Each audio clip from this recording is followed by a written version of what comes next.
উগ্ৰপন্থী সংগঠনবিলাক বা সশস্ত্ৰ সংগঠনবিলাকে যেতিয়া আলোচনালৈ আহিছে তেওঁলোকক টুপি পিন্ধোৱাৰ বাহিৰে ULFA NDB आसामनि गुबुन गुबुन आन्दोलनकारिफोरखौ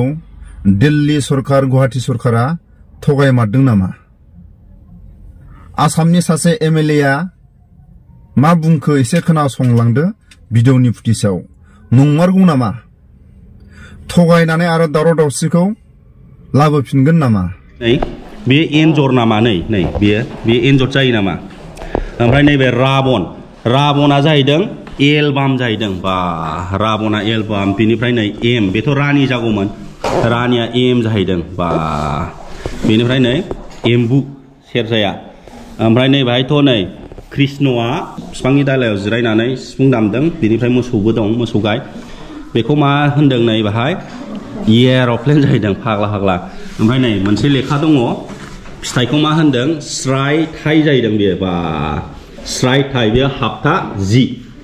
10 उइकआव फोरोंनांगौ बेखौ ओमफ्राय আমি যেতিয়া কটন কলেজত পঢ়ি আছিলো ছাত্ৰ ৰাজনীতিত জড়িত আছিলো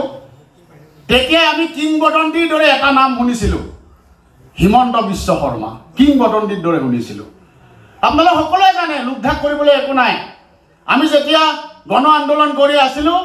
আটাইতকৈ বেছি কিজানি আন্দোলন কৰিছিলো হিমন্ত বিশ্ব শৰ্মা ডাঙৰীয়াৰ বিৰুদ্ধে দিয়ে বৰং এই উগ্ৰপন্থী সংগঠনবিলাক বা সশস্ত্ৰ সংগঠনবিলাকে যেতিয়া আলোচনালৈ আহিছে তেওঁলোকক টুপি পিন্ধোৱাৰ বাহিৰে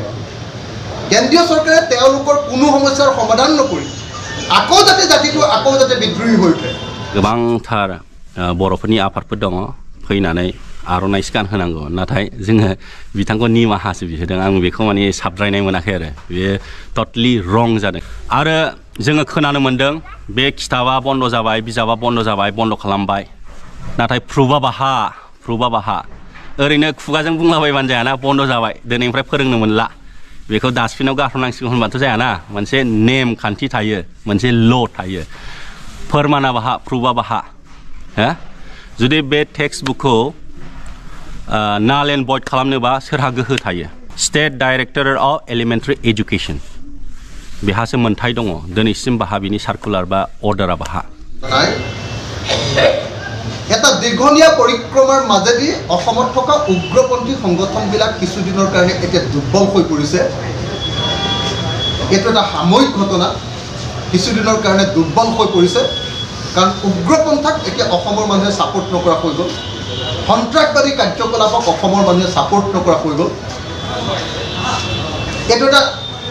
স্বাভাৱিক প্ৰক্ৰিয়া গোটেই ভাৰতবৰ্ষ গোটেই পৃথিৱীত এই ঘটনা এটা পৰ্যায়ত ঘটিছে তাত মুদিয়ে বাবা লবৰ কাৰণে কোনো ধৰণৰ কোনো কাৰণ আমি দেখি পোৱা নাই মুদিয়ে বৰং এই উগ্ৰপন্থী সংগঠনবিলাক বা সশস্ত্ৰ সংগঠনবিলাকে যেতিয়া আলোচনালৈ আহিছে তেওঁলোকক টুপি পিন্ধোৱাৰ বাহিৰে কেন্দ্ৰীয় চৰকাৰে তেওঁলোকৰ কোনো সমস্যাৰ সমাধান নকৰি আকৌ যাতে বিদ্ৰোহী হৈ উঠে আকৌ যাতে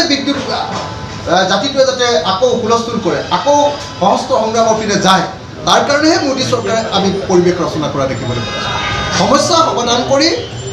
এই উগ্ৰপন্থী সশস্ত্ৰ সংগঠনবিলাকৰ সমস্যাটো সমাধান কৰিবৰ কাৰণে কোনো ব্যৱস্থা আমি গ্ৰহণ কৰা দেখিবলৈ নাই এটা দীৰ্ঘনীয়া পৰিক্ৰমাৰ মাজেদি অসমত থকা উগ্ৰপন্থী সংগঠনবিলাক কিছুদিনৰ কাৰণে এতিয়া দুৰ্বল হৈ পৰিছে এইটো এটা সাময়িক ঘটনা কিছুদিনৰ কাৰণে দুৰ্বল হৈ পৰিছে কাৰণ উগ্ৰপন্থাক এতিয়া অসমৰ মানুহে সাপোৰ্ট নকৰা হৈ গ'ল সন্ত্ৰাসবাদী কাৰ্যকলাপক অসমৰ মানুহে সাপোৰ্ট নকৰা হৈ গ'ল এইটো এটা স্বাভাৱিক প্ৰক্ৰিয়া গোটেই ভাৰতবৰ্ষ গোটেই পৃথিৱীত এই ঘটনা এটা পৰ্যায়ত ঘটিছে তাত মুদিয়ে বাবা লবৰ কাৰণে কোনো ধৰণৰ কোনো কাৰণ আমি দেখি পোৱা নাই মুদিয়ে বৰং এই উগ্ৰপন্থী সংগঠনবিলাক বা সশস্ত্ৰ সংগঠনবিলাকে যেতিয়া আলোচনালৈ আহিছে তেওঁলোকক টুপি পিন্ধোৱাৰ বাহিৰে কেন্দ্ৰীয় চৰকাৰে তেওঁলোকৰ কোনো সমস্যাৰ সমাধান নকৰি আকৌ যাতে বিদ্ৰোহী হৈ উঠে আকৌ যাতে জাতিটোৱে যাতে আকৌ হুলস্থুল কৰে আকৌ সশস্ত্ৰ সংগ্ৰামৰ পিনে যায় তাৰ কাৰণেহে মোদী চৰকাৰে আমি পৰিৱেশ ৰচনা কৰা দেখিবলৈ পাইছোঁ সমস্যা সমাধান কৰি এই উগ্ৰপন্থী সশস্ত্ৰ সংগঠনবিলাকৰ সমস্যাটো সমাধান কৰিবৰ কাৰণে কোনো ব্যৱস্থা আমি গ্ৰহণ কৰা দেখিবলৈ बिराद मिस्टेक दं नोंथांमोना नै बे एन्जर जायो नामा नोंथांमोना नै सावगारियाव नुनो हाबायना नै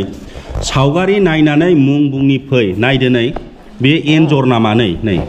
बे एन्जर जायो नामा ओमफ्राय नैबे राबना जाहैदों एलबाम जाहैदों बा राबना एलबाम बेनिफ्राय नै एम बेथ' रानि जागौमोन रानिया एम जाहैदों बा बेनिफ्राय नै एम्बु सेरजाया ओमफ्राय नै बाहायथ' नै कृष्णआ आरो जोङो खोनानो मोन्दों बे खिताबा बन्द जाबाय बिजाबा बन्द जाबाय बन्द खालामबाय नाथाय प्रुफा बाहा ओरैनो खुगाजों बुंलाबायबानो जायाना बन्द जाबाय दिनैनिफ्राय फोरोंनो मोनला बेखौ डास्टबिनाव गारहरनांसिगौ होनबाथ' जायाना मोनसे नेम खान्थि थायो मोनसे ल थायो फोरमाना बाहा प्रुफा बाहा हो जुदि बे टेक्स्ट बुकखौ नाल एन्ड भइड खालामनोबा सोरहा गोहो थायो state director of elementary education बेहासो मोन्थाय दङ दिनैसिम बाहा बिनि सार्कुलार बा अर्डारा बाहा जों नटिसखौनो नुवाखै देखायदो नोंथांमोनहा जुदि बे बिजाबा जुदि बन्द जाबाय होननायनि माबाफोर मोनसे प्रुफ दङबा लेखायाव लिरनाय ना सार्कुलार एबा मा होननांगौ बिदिखौ अर्डार खुलुमबाय बावैसोनो नोंथांमोनहा ससियेल मिडियायाव नुखाबाय जानो हागौ जोंनि बे बर' मिडियामनि टेक्स्ट बुकआव गोदान सोदोब सोनाय बेनिफ्राय गोबां मानसिफ्रा बुंदों बेयो नंखाय ओरैनो जास्ट फेक भिडिअ बानायना हगारदों होननानै दा बे बिजाबखौ जुदि रानना होआखैबा मारैहाय स्कुलाव सफैगोन आं दा बेनि थाखायनो मोनसे स्कुलाव फैदों माने गोबांथार कन्ट्रभार्सियेल जागासिनो दं दा गावजों गाव माने दायखौ रावबो लानो नागिराखै दा बेफोरबायदिनि थाखायनो आङो माने क्लियारै मिन्थिनो थाखाय आङो गंसे स्कुलाव फैदों आं स्कुलनि नामखौ नोंथांमोननो खिन्थानाय नंला जायखिजाया आङो दा बे टेक्स्ट बुकखौ थांनानै नायहैसिगोन आरो आङो दा नै क्लासरुमाव हाबफैबाय क्लासरुमाव ओमफ्राय नै लेखाफ्राथ' नै रानजोब्बायानो बुरजा दंथारो नै गांसेल' नङाना नै गांनै गांथाम गांब्रै नै हिसाब गैयै दङ नै बेलाय नै नोंथांमोना नुनो हाबाय थारमानि बे बिजाबखौ स्कुलाव रानमारदों स्कुल बेलाय नै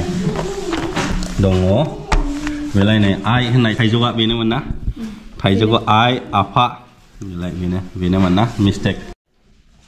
आरो नै बेलाय नै हाथरखिखौ थगर होननाया नै बेलाय बाहायबो बेयो हाप्ता 6 मिन्स 6 उइकनि ओमफ्राय डे 1 नि बे सेथि साननि फोरोंनायमोन आरो बेयो थगर हाथरखिखौ थगर होननाया बिजाबा मोननैसो दङ ना बबेबा बिजाबाव बल होनदों बबेबा बिजाबाव जोलुर उल्टा पाल्टा बिजोंथ' जाया जायख्लंखौ रयना बियो हाप्ता 4 मिन्स 4 उइकनि सेकेन्ड डेआव बे रयना नै बेहाय नोंथांमोनहा नुनो हादों नै बे दाउब'खौ बरफ होननाय बल बबेबा लेखायाव जोलुर बबेबा लेखायाव बल उल्टा पाल्टा ओमफ्राय नै दाउब'आ बरफ बेयो जाहैबाय हाप्ता 2 मिन्स सेकेन्ड उइक 2 उइकनि सान बा मानि डे 5 आव फोरोंनांगौमोन आरो बेखौ बेबायदि आरो नै एन्जर इंगिनिखौ ना माउसखौ निंनि होननाया नै बेलाय बेनो जाहैबाय हाप्ता 7 मिन्स 7 उइकनि सान नै डे 2 आरो ना बे 7 उइकनि डे 2 आव फोरोंनांगौमोन ओमफ्राय बेहाय दङ नै निंनि जाहैदों एन्जर इंगिनिया निंनि बिराद मिस्टेक दं नोंथांमोनहा नै बे एन्जर जायो नामा नोंथांमोनहा नै सावगारियाव नुनो हाबायना नै सावगारि नायनानै मुं बुंनि फै नायदो नै बे एन्जर नामा नै बे एन्जर जायो नामा ओमफ्राय नैबे राबना जाहैदों एलबाम जाहैदों बा राबना एलबाम बेनिफ्राय नै एम बेथ' रानि जागौमोन रानिया एम जाहैदों बा बेनिफ्राय नै एम्बु सेरजाया ओमफ्राय नै बाहायथ' नै कृष्णआ बिफांनि दालायाव जिरायनानै सिफुं दामदों बेनिफ्राय मोसौबो दं मोसौ गाय बेखौ मा होनदों नै बाहाय एर'प्लेन जाहैदों फाग्ला ओमफ्राय नै मोनसे लेखा दङ फिथाइखौ मा होनदों स्राय थाइ जाहैदों बेयो बा स्राय थाइ बेयो हाप्ता 10 उइकआव फोरोंनांगौ बेखौ ओमफ्राय बे बिजाबनि मुङानो जाहैबाय बेरेमोदै नै बेलाय नै बेरेमोदै सेथि थाखोनि थाखाय फराय बिजाब दा नैबे हाप्ता 10आव नोंथांमोनहा मिस्टेकखौ नुनो हाबाय नै स्राय थाइ जाहैदों स्राय थाइ बाब्रे बा स्टुडेन्टसफ्रा दा नै फरायगासिनो दङ नुवाखै आङो बिथांमोननि मोखांखौ देखायथ'लानो गासिबो फरायगासिनो दङ बे ओरैनो फेक बानायनाय नङा आरो दङ नै ओरैबो बेयो गोदान एजुकेशनेल पलिसिनि कारिकुलाम बेयो बे लेखाया गोदान एजुकेशन पलिसिनि गोदान कारिकुलाम बेयो टिचिं एड मेटेरियल गासिबो नै बेबायदि हरखाजोबदों स्टुडेन्टसफोरनो फोरोंनो थाखाय बेबायदिनो गासिबो बेफोरबायदि बक्स ओमफ्राय नै बेबो बक्स फैनाय रानना होनो ना स्टुडेन्टसफोरनो टिचिं एड नै आजिखालि कम्पास बक्स बायदिसिना जिअमेट्रि सेस गथ'फोरनो गेलेनो थाखाय नै हरखाजोबनाय जाहैदों स्कुल रानना होनाय नै गासिबो बेफोर पाजल्स बेफोरबायदि गासिबो हरखाजोब्बाय बे थाखोसेनि लेखाफोर बेरेमोदै हाबालाय नै बेबायदि ओमफ्राय बेयो इभल्युशननि नामाथाय बेयो 5 सानारि फोरोंगिरि फोरोंथाय मडिउल बेयो टिचारनि मडिउल लेखा नैबेबो सोलोंथाय दरखं बेयो टिचारनि गाइडबुक बेयो बेबायदि ओमफ्राय बेयो बेरेमोदै बेबो नै थाखोनैनि माने स्कुल रानखाजोब्बाय आङो गोबांथार फोरोंगिरिनिफ्राय मिन्थिनाय बायदिबा बे दानि गोदान कारिकुलाम ना गोदान एजुकेशन पलिसिनि निउ एजुकेशन पलिसिनि गोदान कारिकुलामनि बे लेखाफोरखौ अनलि जाय टिचार्सफ्रा बा फोरोंगिरिफ्रा ट्रेनिंखौ मोनदों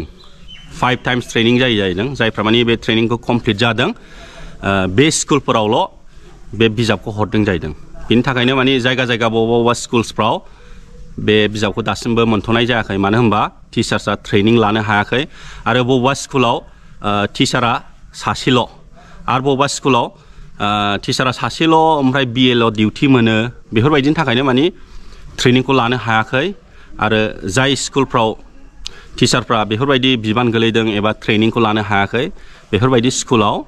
दासिमबो बे लेखाखौ राननानै होनाय जायाखै जादों दा बेनि थाखायनो बबेबा स्कुलफ्राव नोंथांमोनहा थांनानै चेक खालामहैयोबा बे दानि निउ एजुकेशन पलिसिनि गोदान कारिकुलामनि बे बिजाबफोरखौ नुनो मोननाय नङा नाथाय मेक्सिमाम माने डिस्ट्रिबिउटरानो जाजोबखाबाय जादों रानना होजोबखाबाय दा आंबो नुवाखै आंनि मेगनजों फैनानै नुफैबाय दा गोरोन्थिया सोरनि दा प्रब्लेमा बेसो जों नागिरनांगोन गोरोन्थिया सोरनि गावजों गाव बे दान्थे बिदान्थे खालामनानैल' जानाय नङा बे लेखाखौ लिरनायाव मिस्टेक जानाया सोरनि जुदि जों मिन्थिथारनो लुगैयोबा जों मारैहाय मिन्थिनो हागोन RTI जोङो SCERT नो RTI होनांगोन अब्लासो जोङो राइट पार्सनखौ मिथिनो हागोन सोर बे लेखा लिरनायाव दंमोन आरो बबे जायगानिफ्राय होमबासो जोङो मिस्टेकखौ हमनो हासिगोन दा जोङो RTI होनो नाजाथारनांगोन अन्नानै सोरबा सासे नङा सोरबा सासेया मोदोम दुंनानै बे RTIखौ होदो जोंहा सासे टिचार भाइराल जानाय टिचार बे सार बिमल मोसाहारि बिथाङा ओरैबायदि कारेजियास जानानै बे भिडिअखौ बानायदोंमोन ओमफ्राय ससियेल मिडियायाव हगारदोंमोन दा जों बिथांनि थ्रुयैसो बेफोरबायदि मिस्टेकखौ जोङो मिन्थिनो हाबाय नङाबाथ' बियो बिदिनो थांबाय थासिगौमोन दा एक्चुअलि जोङो बिथांखौ सनमानसो होनो नाजानांगौमोन जोंनि बे गोबांथार बर'फोरनि आफादफोर दङ फैनानै आर'नाइ स्कान होनांगौ नाथाय जोङो बिथांखौ निमाहासो बिहोदों आं बेखौ माने साबद्रायनाय मोनाखै आरो बेयो टटलि रं जादों आरो जोङो खोनानो मोन्दों बे खिताबा बन्द जाबाय बिजाबा बन्द जाबाय बन्द खालामबाय नाथाय प्रुफा बाहा ओरैनो खुगाजों बुंलाबायबानो जायाना बन्द जाबाय दिनैनिफ्राय फोरोंनो मोनला बेखौ डास्टबिनाव गारहरनांसिगौ होनबाथ' जायाना मोनसे नेम खान्थि थायो मोनसे ल' थायो फोरमाना बाहा प्रुफा बाहा हो जुदि बे टेक्स्ट बुकखौ नाल एन्ड भइड खालामनोबा सोरहा गोहो थायो state director of elementary education बेहासो मोन्थाय दङ दिनैसिम बाहा बिनि सार्कुलार बा अर्डारा बाहा जों नटिसखौनो नुवाखै देखायदो नोंथांमोनहा जुदि बे बिजाबा जुदि बन्द जाबाय होननायनि माबाफोर मोनसे प्रुफ दङबा लेखायाव लिरनाय ना सार्कुलार एबा मा होननांगौ बिदिखौ order state directorate of elementary education आसामनि नुदों नामा बाहा नुवाखै बेनि थाखायनो जोङो बयबो जांख्रिथाय खालामनांगोन बे लेखानि सोमोन्दै नोंथांमोनहा बर' हारिनि रावाव बेफोरबायदि उल्था पाल्टा सोदोबखौ लुगैयो नामा नोंथांमोनहा जुदि बे बर' रावाव बर' हारिनि रावाव उल्था पाल्टा सोदोबफोरखौ लुगैयोबा सिरि थादो उन्दुनानै थादो जुदि नोंथांमोनहा लुगैयाबा जोङो जांख्रिफिननांसिगोन अब्ला आङो बांद्राय बुंला एसेयावनो बुंनानै फोजोबबाय खुलुमबाय जय बर' हारिनि